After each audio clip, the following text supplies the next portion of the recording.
to start out a quick discussion on protecting life. Our number one responsibility as truck drivers is to protect life. Yours, those around you, and the general public. Safety, Hogan has the safety begins with me, means every decision, every mile, and every task must be done with awareness and responsibility. Today we focus on the areas that prevent accidents, prevent violations, and keeps everyone safe. Hours of service compliance, accurate logs, proper duty status, correct road information, geotab, and strong defensive driving using the space system. So, quick, I know that Tony talked about accidents. Do you guys know what the difference between a DOT accident and a personal property accident claim is? Anybody? Everybody here should know what a DOT accident is.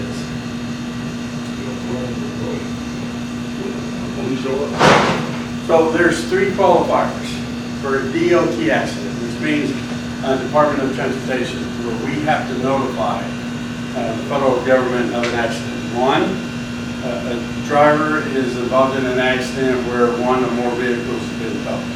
Two, somebody's injured and taken away in an ambulance. Three, someone's died. So those kind of accidents is what we have to notify the Department of Transportation. So of course it's going to be a primary go of Hogan, and should be a primary go of you as professional drivers to stay out of those type of situations. Okay. So when it comes to DOT accidents, if you're ever involved in an accident on the roadway where there is disabling damage or one of the three qualifiers, you're going to call. Who's the first person you're going to call? 911, right? Hey, I've been involved in an accident, da da da da da. Second person you're going to call is me. You all have put a business card in your chair. You're going to call me. I handle all DOT accidents for my accounts. And then you have the personal property damage claims. That's anything that was Tony was talking about, where you're backing up and you hit something, or you're making a left or right turn and you take something out, or you hit a curb too hard and it blows a steer or drive or trailer tire, whatever it may be. As long as it doesn't meet those three qualifiers, and you can communicate that information to your ops team or Jeffrey that handle the accident. Okay, pretty simple. To piggyback on what Tony said about road rescue, you should automatically know when you contact road rescue, just to go ahead and give your ops team a quick call to let them know, hey, I just called road rescue, this is what's going on. If you can't get, if for some reason it's in the evening and you've tried calling your night dispatch and you're not getting no responses, we have Stephen MacArthur. He's the night safety supervisor. He works from Sunday night through Thursday. He's on the fatigue hotline. So Stephen MacArthur is the fatigue hotline. Everybody here understand what the fatigue hotline is? Do you know when you're supposed to be calling it?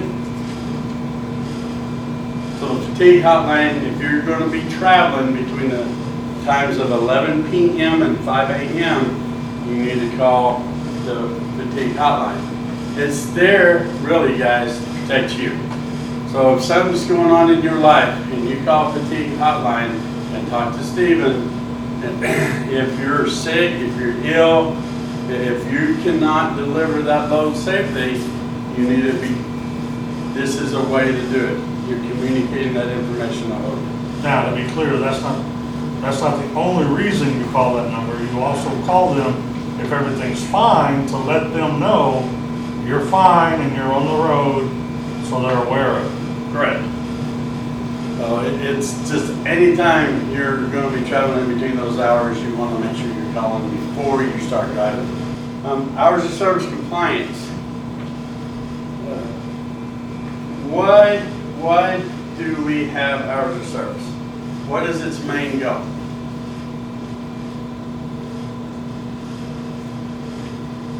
This has got to be a conversation with us. To prevent fatigue driving? That's exactly what it's for. Thank you. It's to make sure that you're not running 24 hours a day, like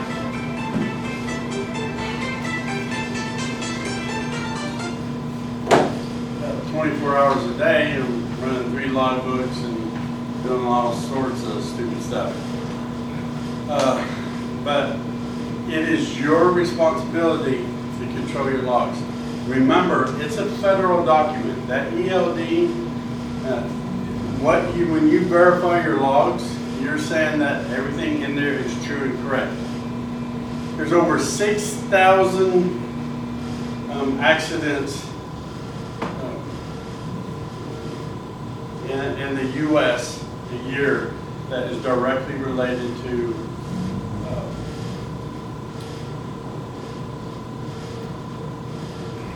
that involves a semi, okay? So you don't want to be one of those guys who's trying to falsify logs, which you just can't do today, because there is everything is electronic. We're not going to allow you to do it, right? Because our job is to make sure, one, that you understand what the regulations are, and two, to oversee that.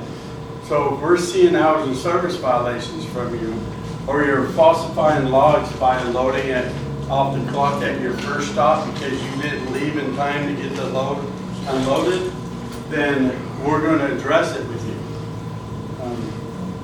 And we got to make sure that you guys will stay compliant.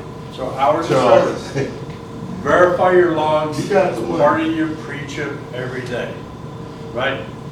And verifying isn't just going over to that button and clicking verify. You need to go to that date on the ELD and scroll up to make sure all the information that's required is shown. Every duty status change should have a GPS location. So it'll say 1 mile northwest Rosenberg, 3 miles northwest Rosenberg, Texas. You'll have odometer, you'll have a time that you were there.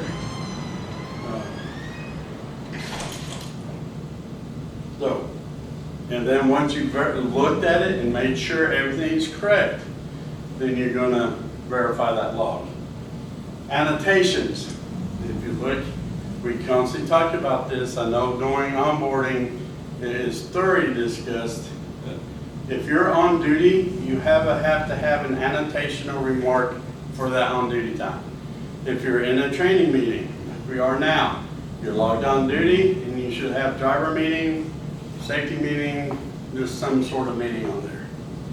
If you're fueling, if you're unloading, dropping hook, if you're doing physical work for Hogan, you need to make sure that you're logging it and putting the reason for it. We get too many, we get a lot of DOT citations for verifying logs and the driver not having the load information. Everybody understands that when you're dealing with ASR and Geotab, that you're inputting the load information twice. You got ASR and then you have Geotab, right? We agree? And quiet, guys. Let's see. Manage your day so you stay ahead of your 11-hour drive time, 14-hour work window, and 30-minute break requirements. Never operate a vehicle when out of hours or fatigued. You're out in Dallas. You got 4 stops, you got your 3rd store. You go, I'm gonna get to my 4th store, I should be able to get it unloaded.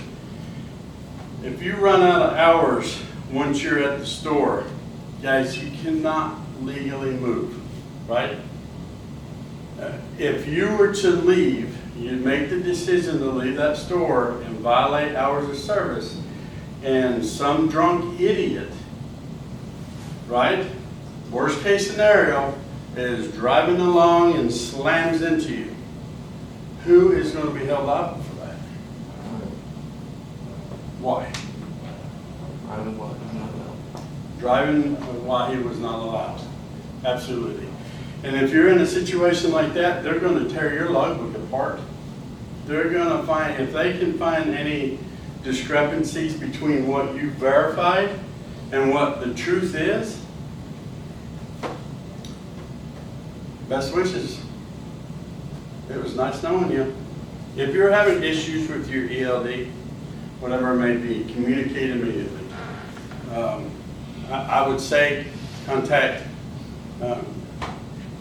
Jeffrey or myself. If you're having ELD issues, we can usually jump in there and figure out what's going on. If not, we'll get with the ops team, and or you can talk to your operations teams if you're having an issue. But we want to get it resolved immediately. Sometimes that stuff can get lost in the shuffle. So if you're having issues with your ELD, please communicate that. Don't be allowing it to get you into trouble. We've seen in the last couple months drivers whose ELD, they're not actually verifying their logs properly, like I directed you earlier, and they're driving down the road. There's the GPS isn't tracking on their logs. There's problems with it. Their puck, the device within the truck itself that's connected to the ECM that exchanges information with that tablet. If that puck goes out, you're going to readily be able to see it if you're verifying your logs, right? That's another reason why you want to do it. Any questions? Anything?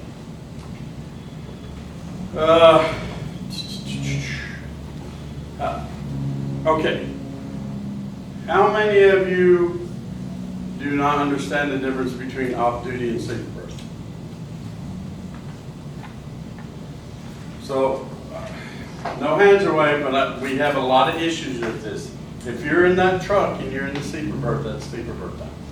That is not off-duty. The only time you're off-duty will be when you're at home on your 34-hour reset, right? Or if you're on the road, they put you in a hotel, you can log off-duty. But if you're in that truck, in the sleeper berth, you have to be logged as sleeper berth.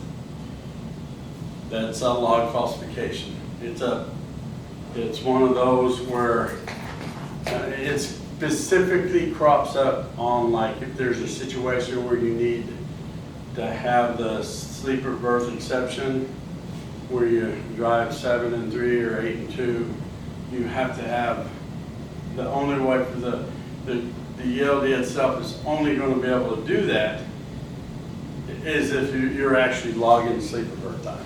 But also it's log falsification because you're not off duty.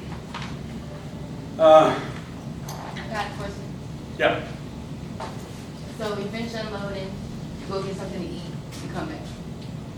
Now you're in the truck for the rest of the day. Okay. So how do you want us to log You left the truck that? off duty. Okay.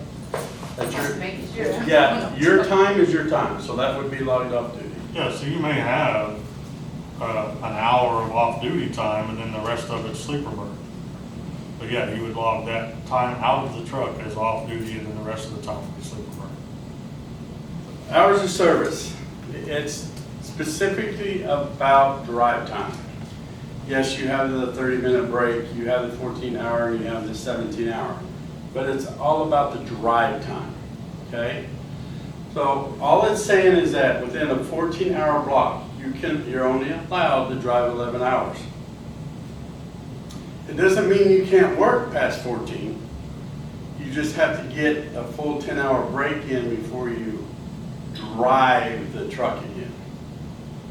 So if you're on your forced stop and you get somewhere and you've got 2 hours of your 14-hour clock. Well, let's make it even, so you get to the store and you've got 9 hours of drive time for the day, and your 14-hour clock is at 13 hours.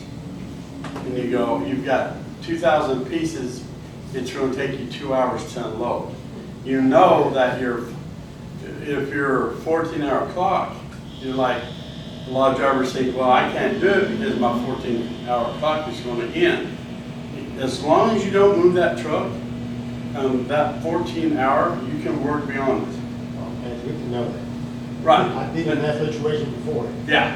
So, but once you go past the 14-hour clock, no move, no move. Just stay in there. Yep. And I used to do it when I was on the Dollar General account. I would be driving and delivering all day, get to my last stop. I wasn't expected to deliver until the morning, and I'd say, hey, can I go ahead and unload? And they would say, sure, go ahead. And I'd unload my trailer on duty, and then once I got done, I'd just take my 10-hour break there, and then I would leave the next morning. Now, the thing you have to make sure you're doing is you're communicating with your ops team on what you're doing, so that there's not going to be any kind of scheduling conflicts. And then, well, on that point, so the question has come up to me because I've said that a lot, and I get that you guys don't want to sleep in the store, and I don't expect you to be perfectly honest. But that's part of trip planning, right? If you know by the time you finish your third store, you've got 2 hours left and 2,000 pieces on the trailer, you're not going to get that last store off without spending the night, right? So number one, the first question is, will they let you park there? Well, a lot of them will. Number two, are you allowed to park there? And number three is, do you want to park there? Because if you don't want to park there and spend the night, then you need to be communicating with your fleet manager and the store that you'll unload in the morning. Okay? So I just want to be clear that I do not expect you to spend the night where you cannot move at the store. But if you get yourself in that situation, there's almost nothing else you can do, because you can't break the seal on the trailer and not finish unloading. Okay? So you have to have that plan in advance, everything worked out before you even show up. Okay?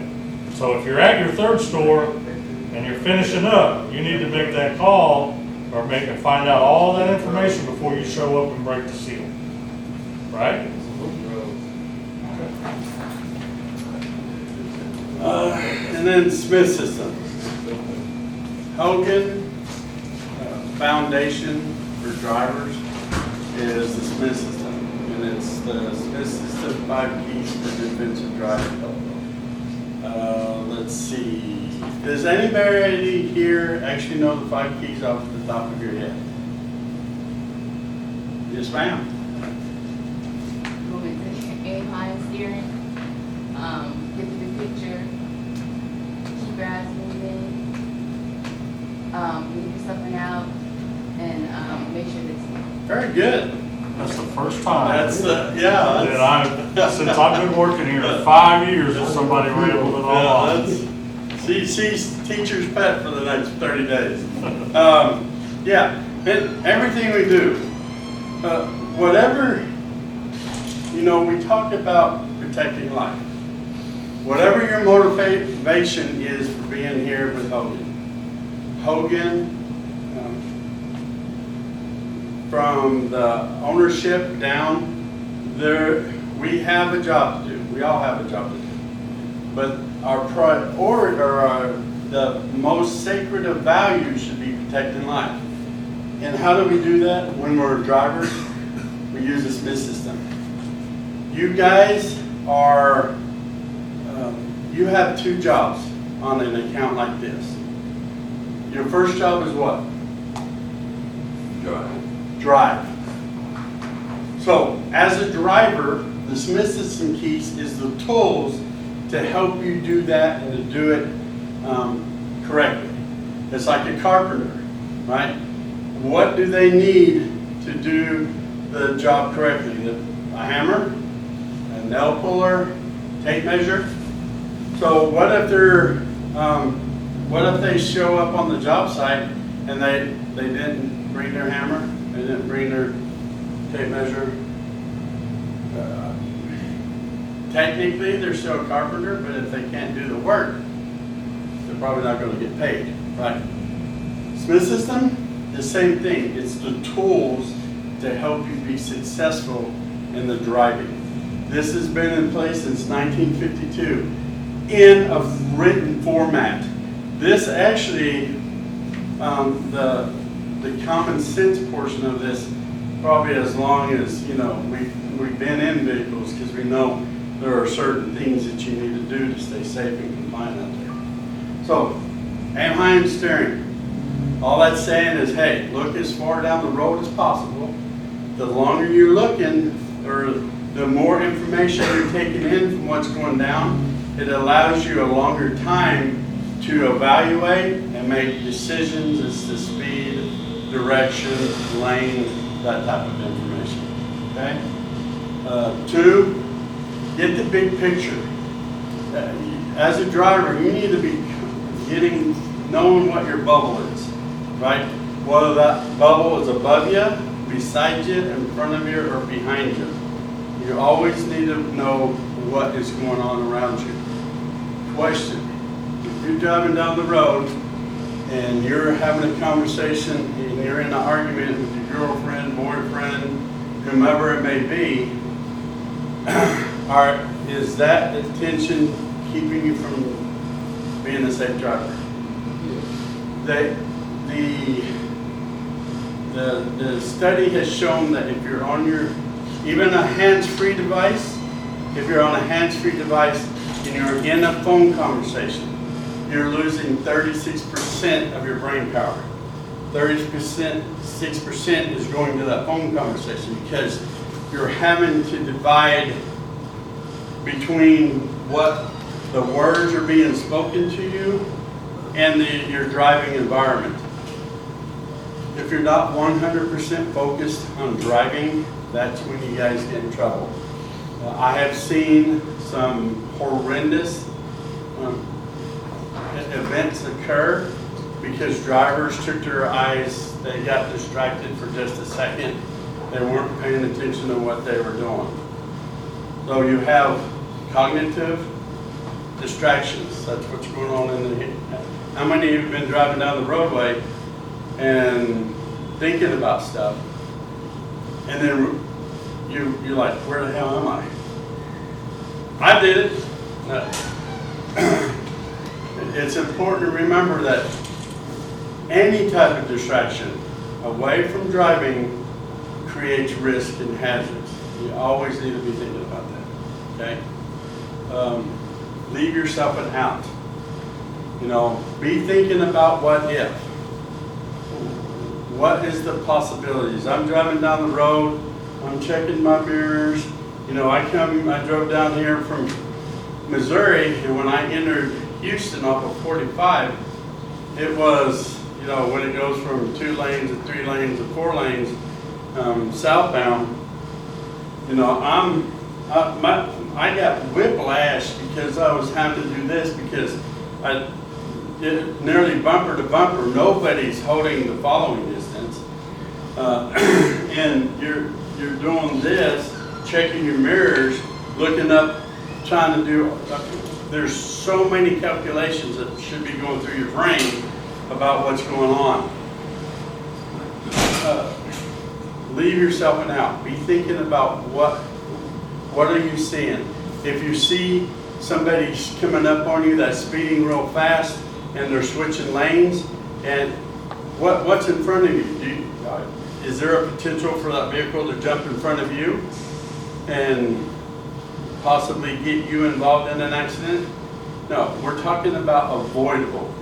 It may not be, you might not be at fault for an accident, but are we doing the steps with the Smith System to avoid a potential accident, right? Use the Smith System, leave yourself an out. The space that you control clearly is what's in front of you. Yes, you're gonna have people jumping in. They don't understand how much time you need in case of an emergency to lock, to lock up brakes and do whatever you have to do to prevent getting involved in a rear-end collision. But if you already don't have enough following distance, we know for a fact that anything less than 2 seconds between you and the person in front of you could result in a rear-end collision, and you will be found at fault. Right? Do not, if you're prone to get lytics events for following distance, quit it. I don't care what the excuse is. That following distance, you have to maintain that. And just like when I was coming here, in the rental vehicle, in my personal vehicles, I never allow less than 3 seconds of following distance. In my personal vehicle. If I'm pulling a trailer and in a tractor, that following distance is going to double. So Hogan policy is what? Following distance. 6 to 8. 6 to 8 seconds. Don't be getting 2-second following distance events. And what's really interesting to me is that if I'm coaching a following distance event, or we have the lytics focus group, where if you have 21 points or more in a month, you get put on a special program, which is oversaw by me, and we'll have communication between you, the ops manager, and myself to go over. And it seems every time I get a driver that gets on the focus group for following distance, their first comment is, well, I can't control it when they jump in front of me. And 99 times out of 100, that's only mental. When you actually look at the event, there's nobody jumping in front of nobody. When the following distance is because we're speeding up, catching up to somebody, and they don't change lanes, or they're not getting the big picture to understand that, I'm going 65 miles an hour. It's taken me an hour to catch up to that vehicle. Should I even be over in that left lane to try to pass? Nope. Back off, get your space. But when it comes to following distance, guys, you gotta make sure that you have it. I have seen DOT accidents where the driver started out, had less than 2 seconds. Somebody encroached, got in between him and the driver that he had in front of him. The person in front of them saw something, and they were just doing the looky-loo, and they braked when they did it. Well, because the car in front of them didn't have the appropriate following distance, and our driver didn't even have the appropriate following distance from the beginning.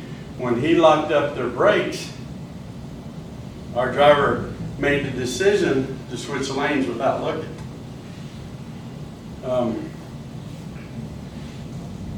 Never do that.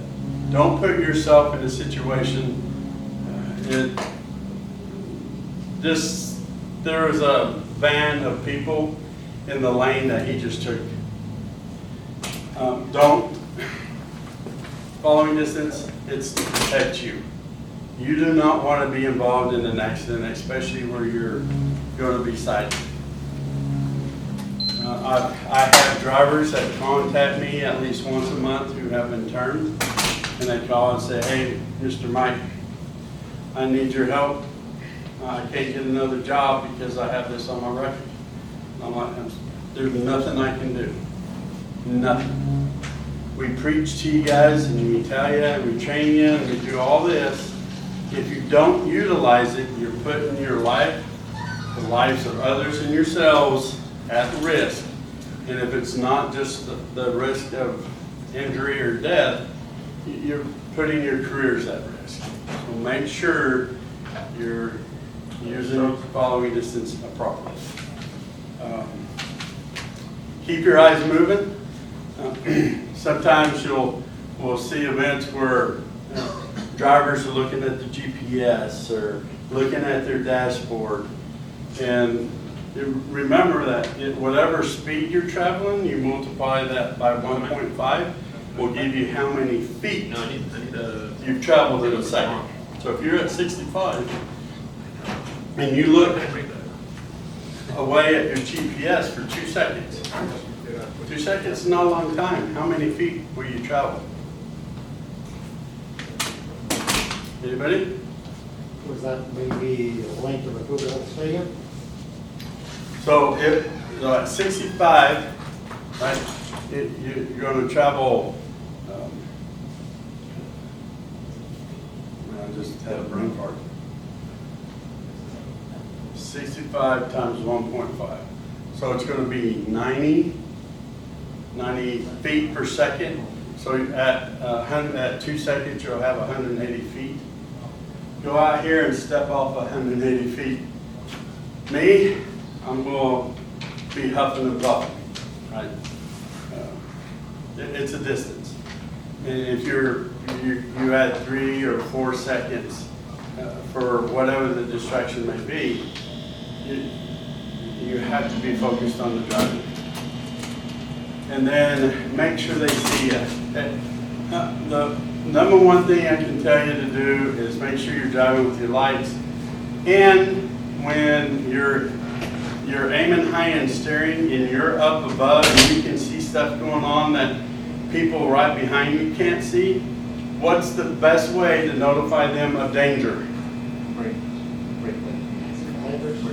Hazard lights and tap your brakes. We never want to have a hard brake. We're not, brake checking people, but we definitely want to make sure that we're letting people around us know what's going on. Any questions about that? Anything we've talked about? Any concerns? I'm here, man. I'm here to support you. That's my job. As a current and previous driver, it's important that, I understand the environment you guys drive in.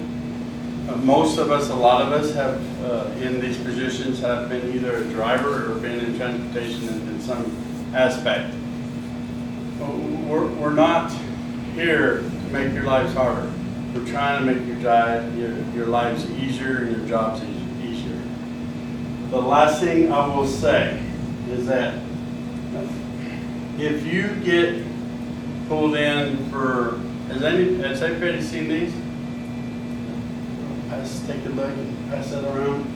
These are DOT compliant points.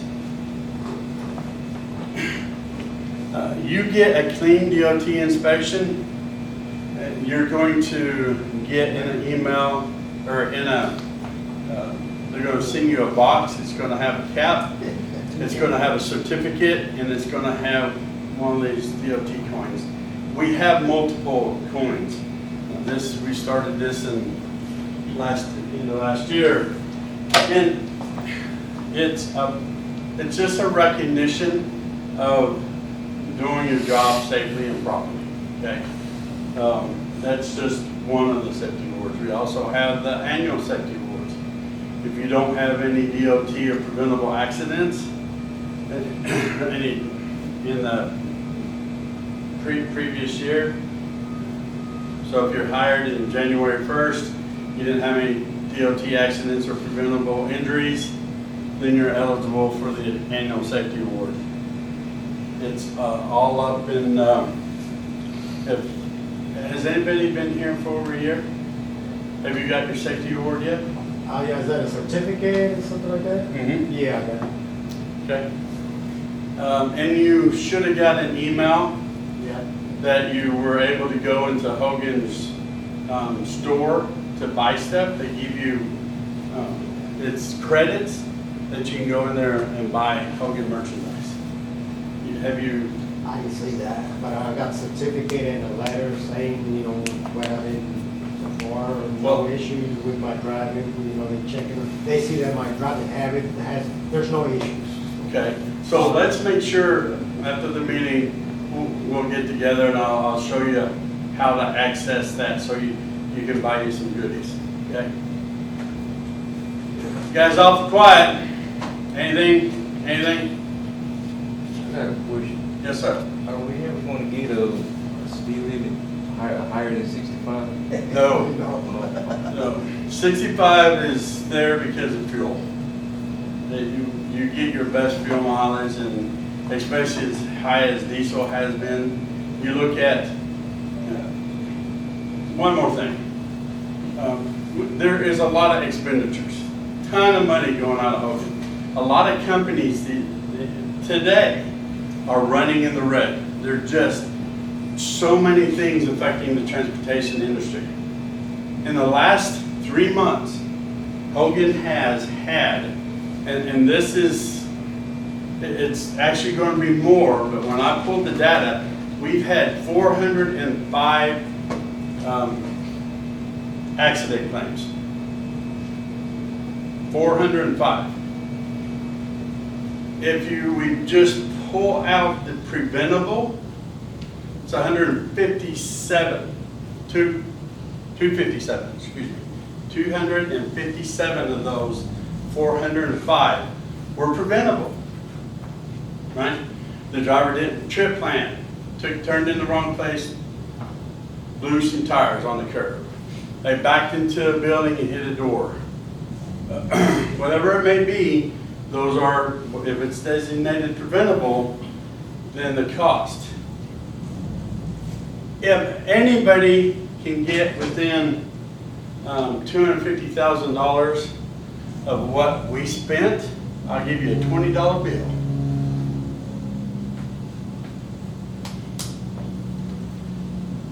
Anybody? Accidents? Yeah, what it costs for those. He said $200 and $500,000, that's what he said. Who did? He said 250? No, he's talking company-wide. Oh, company-wide. So Hogan spent on the preventable alone $2.3 million.